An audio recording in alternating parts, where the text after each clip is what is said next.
تلاوته آناء الليل وأطراف النهار واجعله لنا حجة يا رب العالمين والحمد لله رب العالمين. تقبل الله منكم منا ومنكم تقبل يا كريم. Alhamdulillah, Alhamdulillah, syukur pada Allah Subhanahu Wa Taala. Selesai kita membaca 3 surah yang panjang daripada surah Al-Quran. Mudah-mudahan Allah memberikan kita ganjaran atas setiap huruf yang kita baca, insya-Allah. Jadi seperti biasa, selepas daripada bacaan kita akan ambil sedikit tadabbur. Kenapa? Kerana rugi tuan-tuan, perempuan, jika kita baca Al-Quran, kita baca dengan sekadar sedap suaranya ataupun sekadar tepat tajwidnya ataupun sekadar rajin bacaannya. Kita nak tambah lagi kepada kita ambil pula intipati pengajaran pedoman yang ada di dalam Al-Quran yang diturunkan oleh Allah Subhanahu Wa Taala. Inilah kitab ilmu yang paling nombor 1 sekali lah. Barulah kita pergi kepada buku-buku ilmu pengetahuan yang seterusnya. Dan kalaulah kita dapat gali daripada sini, banyak sangat yang kita akan jumpa pedoman-pedoman. Dan kalau kita baca khatam 30 juzuk, kita akan jumpa pedoman-pedoman yang sama sentiasa berulang-ulang. Sebab itulah ciri-ciri Al-Quran itu diturunkan. Ciri-ciri Al-Quran itu diturunkan dalam keadaan yang mudah, dalam keadaan yang berulang-ulang. Kenapa? Untuk kita mengambil pedoman dan kita boleh hafal ayat-ayat suci Al-Quran. Baiklah, pada minggu lepas saya dibawakan kepada tuan-tuan perempuan berkenaan surah Yusuf, iaitu kisah yang ataupun surah yang diturunkan sempena nama seorang Nabi, anak kepada Nabi juga, iaitu namanya Nabi Yusuf, anak kepada Nabi Ya'qub dan keturunan Nabi Ibrahim. Okey, kenapa surah ini menjadi pilihan pada minggu lepas? Kerana ketika membaca surah ini, saya terjumpa gelaran yang diberikan kepada kisah Nabi Yusuf ini yang diberikan oleh Allah Subhanahu Wa Taala, iaitu ahsanal qasas. Kan, ahsanal qasas pada ayat yang ketiga ni. Kalau kita tengok di skrin tu kan, ahsanal qasas. Kalau diterjemahkan ahsanal qasas ni adalah sebaik-baik kisah. Saya pun gali cari kenapa diberikan diberikan gelaran sebagai sebaik kisah. Contoh surah Al-Fatihah diberikan sebagai Ummul Quran ataupun Fatihatul Kitab. Tapi kalau surah Yusuf ni, kisah Nabi Yusuf ni, digambarkan sebagai ahsanul qasas, sebaik-baik kisah, seindah-indah kisah. Jadi antara pandangan yang saya jumpa ialah bagaimana kisah Nabi Yusuf ini dia bermula daripada paling bawah, keadaan dia paling bawah, darjat dia, kemudian Allah angkat darjat dia satu persatu sampailah menjadi orang yang paling hebat, menjadi orang yang paling berkuasa di negara dia. Itulah kerana digelarkan ahsanal qasas. Jadi pada minggu lepas saya bawakan bagaimana fasa pertama dalam hidup Nabi Yusuf itu disingkirkan oleh adik-beradiknya. Disingkirkan kenapa? Kerana tidak berpuas hati Nabi Yusuf itu menjadi kesayangan kepada bapa mereka Nabi Ya'qub, disebabkan kelebihan yang ada pada Nabi Yusuf, kan. Jadi kita pun ambil pengajaran bahawasanya kalaulah kita tu tidak menyakiti orang lain, tapi boleh jadi kelebihan yang ada pada diri kita itu akan membuatkan kita itu disakiti. Jadi kita kena terima itu adalah asam garam kehidupan di dunia ini. Allah telah cop kita manusia ini, Allah cop kita, Allah label kita makhluk yang melakukan kerosakan di atas muka bumi. Kita ni manusia ni kita kena sedar, Allah cipta kita ni Allah tahulah. Allah tahu ragam kita manusia ni suka melakukan kerosakan di atas muka bumi. Tak cukup dengan apa yang kita ada, maka kita melakukan kerosakan kepada orang lain, kepada makhluk yang lain, kepada ciptaan Allah yang lain. Jadi kita kena terima dengan sabar dan kita kena banyakkan solat supaya kita faham bahawasanya ujian yang kita lalui itu telah dilalui oleh Nabi Yusuf. Macam tu. Apa sahaja yang kita lalui telah dilalui oleh Nabi Yusuf. Antaranya ialah pada fasa kedua kehidupannya dibuang, disingkirkan oleh ahli keluarga. Kemudian kita boleh sambung lagi pada fasa yang berikutnya, bagaimana Nabi Yusuf dijual kepada orang Mesir. Kan bila Nabi Yusuf dibuang ke dalam perigi buta, kemudian Nabi Yusuf dijumpai oleh mereka yang lalu di perigi tersebut, maka Nabi Yusuf diambil dan dijual di Mesir. Dibelilah oleh seorang pemerintah Mesir, namanya Al-Aziz. Dalam surah Yusuf ni disebut sebagai Al-Aziz. Dan Al-Aziz pun membeli Nabi Yusuf dan menjadikan Yusuf itu sebagai hamba suruhan. Dan Al-Aziz ni dia ada isteri. Al-Aziz ni dia ada isteri yang kita kenal sebagai Zulaikha. Tapi kalau dalam surah Yusuf ni Zulaikha tu tak disebutlah nama Zulaikha, tapi sekadar disebut Imra'atul Aziz, isteri kepada Al-Aziz. Isteri kepada Al-Aziz. Jadi ketika mana Nabi Yusuf menjadi hamba kepada Al-Aziz dan juga isterinya, pemerintah Mesir ketika itu, Nabi Yusuf semakin besar, semakin dewasa. Ketika Nabi Yusuf dewasalah, disebutkan bahawasanya Allah berikan kebijaksanaan kepada Nabi Yusuf. Ini special Nabi Yusuf, Allah berikan kepada Nabi Yusuf kebijaksanaan. Disebutkan dalam ayat 22 ni.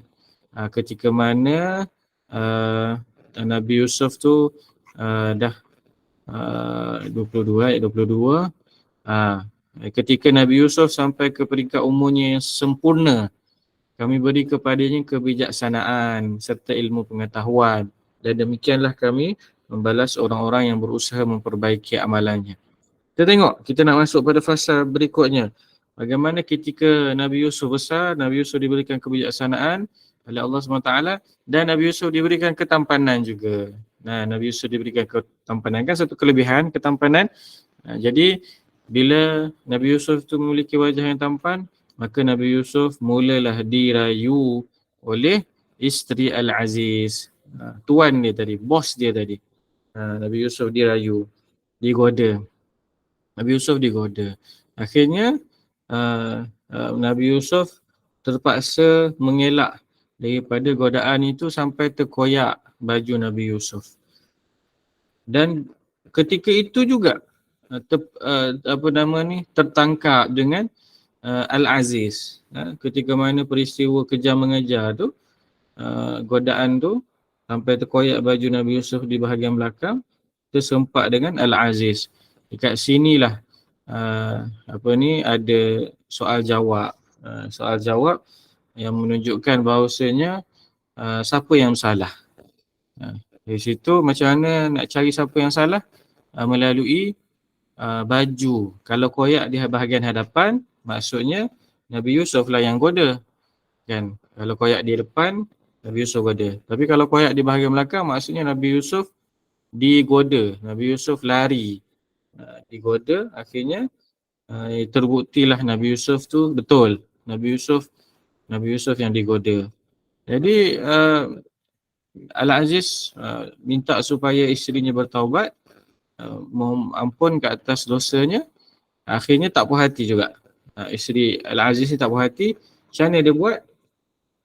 Dia buat apa nama ni, dia buat supaya Nabi Yusuf ni masuk juga dalam penjara. Kita ingat Nabi Yusuf tak suka masuk penjara kan? Tapi Nabi Yusuf bagi tahu dalam ayat yang ke-33, tengok ayat yang ke-33, qala rabbis sijnu ahabbu ilayya mimma yad'unani ilaih. Nabi Yusuf kata apa? Wahai Tuhanku, aku lebih suka kepada penjara daripada apa yang perempuan-perempuan itu ajak aku kepadanya. Inilah bagaimana kebijaksanaan yang Allah bagi kepada Nabi Yusuf tu. Nabi Yusuf sanggup dipenjarakan daripada terus menerus digoda oleh perempuan tadi. Maka masuklah Nabi Yusuf ke dalam penjara.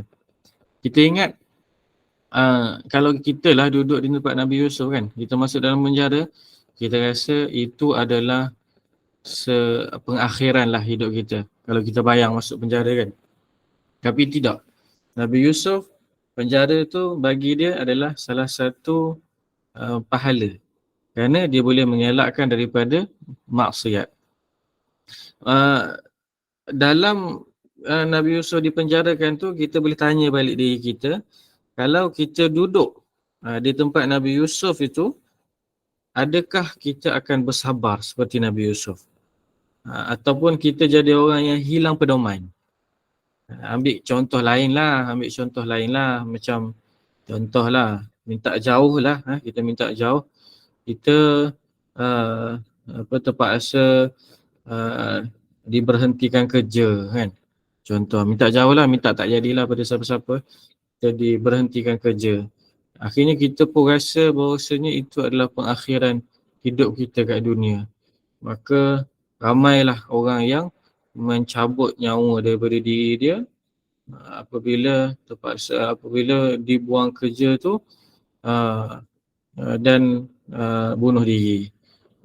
Bagi dia itu adalah pengakhiran hidup. Tapi tak, Nabi Yusuf ajar pada kita itu bukan pengakhiran hidup. Kan? Tak apa, masuk penjara, tak apa. Dalam penjara aku boleh beribadah kepada Allah Subhanahu Wa Taala. Tak hilang pedoman. Sebab kita manusia ni, bila kita hilang pedoman, maka kita tak boleh nak berfikir secara waras dan kita tak boleh nak tambahkan pahala kita. Apa lagi contoh yang biasa berlaku pada kita? Contoh. Ada juga dalam cerita ni dikisahkan bahawasanya kita menjadi bahan umpatan. Kita jadi bahan ejekan. Bagaimana kita berada dalam situasi orang sekeliling kita mengejek-ngejek kita, memulaukan kita, kata buruk-buruk pasal kita, kata pasal rumah kita kecil lah, kata pasal rumah kita bersepah lah, ataupun kata pasal anak kita tak bagus lah kan. Macam-macam kan mulut orang kan, macam tu kan. Jadi kalaulah kita duduk di tempat tu, adakah kita hilang pedoman? Jadi bila kita baca surah Yusuf ni lah, janganlah kita hilang pedoman bila kita duduk dalam keadaan itu. Jangan hilang pedoman. Sabar, sentiasa waras dan biarkan apa yang dosa yang orang lain buat tu, kita banyakkanlah mohon kepada Allah SWT supaya kita bersabar dan kita diberikan pahala atas kesabaran kita tu. Penting penting. Sebab manusia bila dia hilang pedoman, macam-macam boleh jadi. Mungkin boleh jadi bunuh-membunuh. Mungkin boleh jadi balas dendam. Mungkin boleh jadi zalim. Macam-macam lah, huru-hara boleh jadi. Jadi tuan-tuan, puan-puan, kejahatan ni kenapa kejahatan ni teruk? Kejahatan ni dia larang oleh Allah SWT sebab kejahatan ni dia boleh melahirkan kejahatan yang lain. Maksudnya kalau ada seorang tu yang jahat, dia buat jahat pada orang yang dibuat jahat tu mungkin boleh jadi jahat juga. Sebab dia tak puas hati. Kan? Dia tak puas hati bila dia kena jahat daripada orang, akhirnya dia pula buat jahat pada orang lain. Maka sampai bila benda ni nak selesai? Sampai bila kita boleh hidup aman makmur? Sebab itulah kita kena hentikan kitaran itu. Kalau ada orang lain datang buat jahat pada kita, dalam bentuk apa pun jahat tu, kita kena hentikan jahat tu. Kita tak boleh jadi orang jahat yang baru. Kita tak boleh jadi orang jahat yang baru. Kita tak boleh jadi orang jahat macam dia. Kita kena sabar ataupun kita kena balas dengan kebaikan. Kita pun fikir, kalau macam tu, tak best lah hidup kat dunia ni Ustaz. Kan? Sebab orang boleh buat jahat kat kita, kita tak boleh buat jahat kat orang. Iyalah, memanglah. Siapa cakap hidup kat dunia ni best? Hidup kat dunia ni memang tak best. Itu adalah ujian dalam dunia. Nanti di akhirat nanti tak ada dah orang nak cari pasangan kita. Sebab masing-masing dah ada nikmat masing-masing dah. Di dunia ni memang. Kalau kata tak best lah Ustaz macam tu, orang buat jahat kat kita, kita tak boleh, kita kena sabar. Ya, memang betul. Kita kena sabar. Kita kena sabar sampai kita mati je. Sampai mati je kita sabar. Sampai mati nanti dah tak ada dah. Kita nak sabar. Tak ada dah zalim. Ke akhirat nanti tak ada zalim dah. Ke akhirat nanti dah tak ada jahat dah. Sama lah. Sama juga keadaan tu terbalik. Kalau kita tu orang yang buat jahat pada orang, tolong-tolong hentikanlah. Tolong berhentikan jahat kita pada orang. Ada jenis manusia yang suka mengadu domba. Macam mana mengadu domba tu, dia suka bercakap pasal orang. Kan? Dia jumpa seorang ni, dia cakap pasal fulan. Dia cakap pasal orang tu, dia cakap pasal orang ni. Cukuplah bagi orang yang macam ni yang suka cakap pasal orang ni, dia gelar sebagai penipu. Sebab apa? Disebutkan orang yang bercakap semua benda yang dia tahu ni, yang dia dengar ni, boleh digelar sebagai penipu. Kerana banyak kebiasaannya daripada benda yang dia dengar tu, benda yang salah. Udahlah salah. Kemudian buka kepada kejahatan yang lain. Daripada orang tak tahu, orang jadi tahu. Daripada benda tu kecil je, dalam rumah je ataupun dalam 2-3 rumah je tahu, sampai satu kampung tahu, sampai satu daerah tahu. Itulah buruknya menjadi orang yang jahat, menjadi penyampai kepada fitnah ataupun berita-berita yang tak perlu pun diperbesarkan. Tak perlu pun dipanjang-panjangkan. Itu nasihat kepada kita lah. 2 nasihat tu. Kalau kita duduk dalam keadaan yang orang buat jahat pada kita, maka kita kena hentikan jahat tu daripada berlaku jahat yang baru. Kita kena sabar. Biarlah aku kena, tak apa, aku sabarlah. Sebab kat dunia ni memang macam tu. Ada pun kalau keadaan kita tu suka buat jahat, sikit-sikit tak puas hati ke orang tu, sikit-sikit tak puas hati kan ni, hentikanlah. Kan? Bertaubatlah kepada Allah Subhanahu Wa Taala. Jadilah hamba Allah yang cukup mengelakkan diri dia daripada buat jahat dekat orang. Sebab daripada kita ni, kita buat jahat kat orang, orang tu pula jadi jahat kat orang lain. Orang lain pula jadi jahat pada orang lain. Tu dosa-dosa tu semua mengalir pada kita. Kita burukkan seseorang, orang lain pun burukkan orang tu. Orang lain pula burukkan orang tu juga. Selama-lamanya, selagi mana benda tu berlaku, dosa tu masuk dalam akaun kita. Tapi kalau orang buat baik pada kita, jangan kita berhenti kat situ je. Kita buat baik pula pada orang. Saya suka ambil contoh macam mana kedai makan. Saya kan ustaz kan. Jadi bila pergi kedai makan mana biasanya orang belanja. Rezeki betul lah. Jadi saya ajar diri saya sendiri supaya kalau kita duduk pula dengan orang lain, kita pula belanja orang lain. Sebab kadang-kadang ujian Allah tu datang macam tu. Orang belanja kita, kita pun seronok orang belanja. Kita pun rasa pergi mana-mana pun, bestnya orang belanja, bestnya orang belanja. Akhirnya kita rasa macam, bila lagi orang nak belanja ni? Kita dah jadi macam tu dah. Kita jadi tenggelam dengan kebaikan orang kepada kita. Kita tak mula-mula pula buat baik pada orang. Itu salah juga tu. Orang dah buat baik pada kita, orang kita baik, orang kita baik-baik kan. Belanja makan, kalau duduk sebelah-sebelah tu share makanan kan, bagi bekas, minta anak hantar ke rumah jiran.